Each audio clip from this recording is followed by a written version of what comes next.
after looking through the details for part 2, there's something that I would like to talk about, and I would genuinely appreciate your feedback or your opinion on what I say. But I do have a really quick subscriber challenge or push-up challenge if you are already subscribed. So if you are subscribed, you can improve yourself. If you're not subscribed, this is a challenge for you to subscribe. What I'm going to do is do a quick single on Bulma's banner. If I pull any SSR, you got caught lacking today, and if you're not subscribed, you gotta subscribe, and if you are, you owe me 3 push-ups. But if I don't pull anything, then it's an L on me. You can skip, and I appreciate you, but I will catch you lacking in the next one. Let's hop into this single real quick. Let's just see what I can pull. I mean, I would appreciate some kind of luck, but I'm not a single kind of guy, okay? So I'm not expecting much from singles anyway. Look, this is not going to be a screen crack. This is not going to be anything. So, you know, it is what it is. Look at this. Yeah. Okay, go Kuwa. Cool. All right.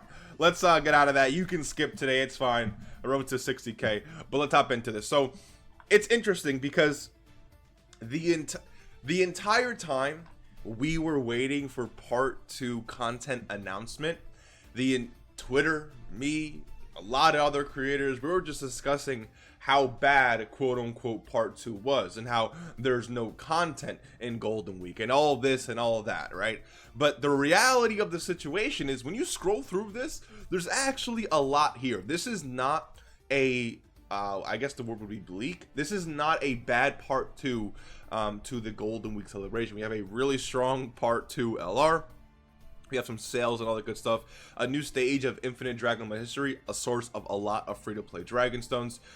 We have a lot of returning events too, which is great for a lot of players who I love when certain events return that haven't returned in such a long time, allowing newer players to get caught up on older grinds, right? So amazing opportunity there.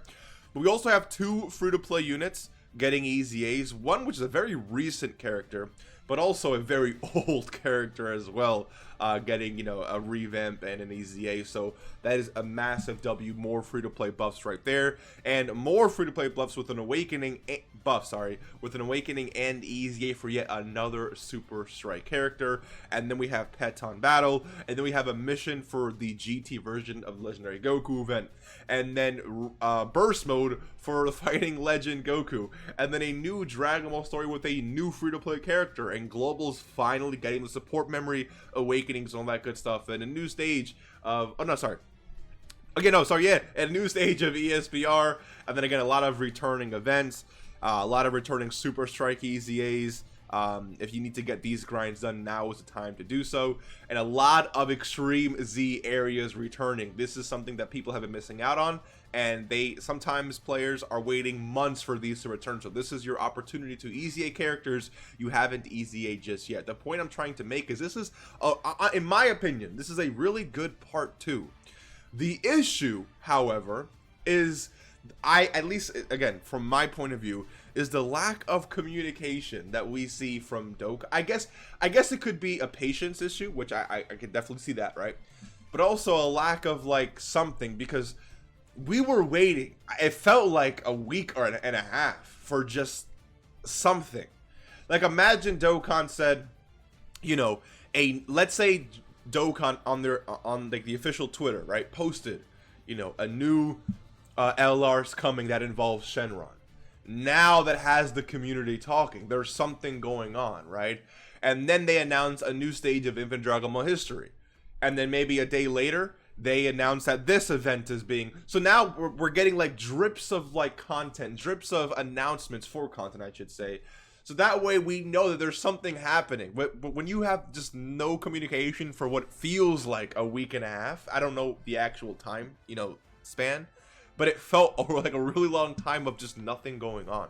So when you get that, you get a lot of just, you know, people talking and saying, you know, the celebration sucks, mid, no content here, no content there. There's a lot of content, I think, in part 2 of this celebration. So if they say burst mode is now affecting the Fighting Legend Goku event, like, we get, imagine they start posting that at least one thing every 2 days or something leading up to part 2, and then when the data download hits, maybe they leave 1 or 2 things out, right? Maybe they have you know, something that surprises everyone, right? So maybe they announce, you know, this Extreme Z area. Maybe they announced Peton Battle for global. Maybe they announced this for both versions of the game. Maybe they announced this, but they keep this a secret.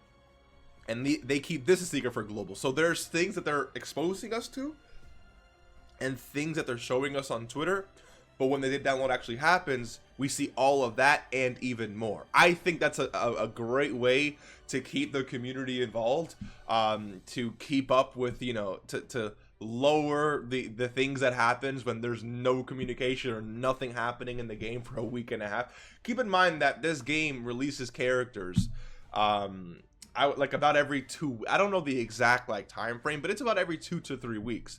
So when you have, again, a week and a half, 2 weeks with just nothing going on, we all get very antsy. And it's just, again, we're spoiled. And it is what it is. Let's just call it how it is, right? And so we just become whiny babies. And again, I get it, right?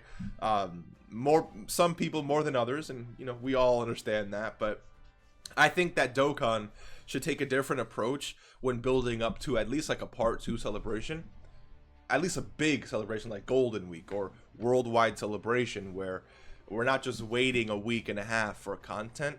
They're dripping information and teasers on Twitter. That keeps the Dokkan content creator community going. It creates now it allows also the entire community to speculate and watch those videos and just come together and have more fun. How cool would it have been if Dokkan, you know, tweeted, because I know Legends does you know, reveals or leaks, not leaks, what's the word, teasers for the next LF or like the next banner unit or something like that, right, over on Twitter. It would be really cool if Dokkan posted like the next LR has Shenron in it and the wishes are being granted. Now we're like, what the heck is coming? Like now we're all like trying to search, you know, like I think that would be really, really fun.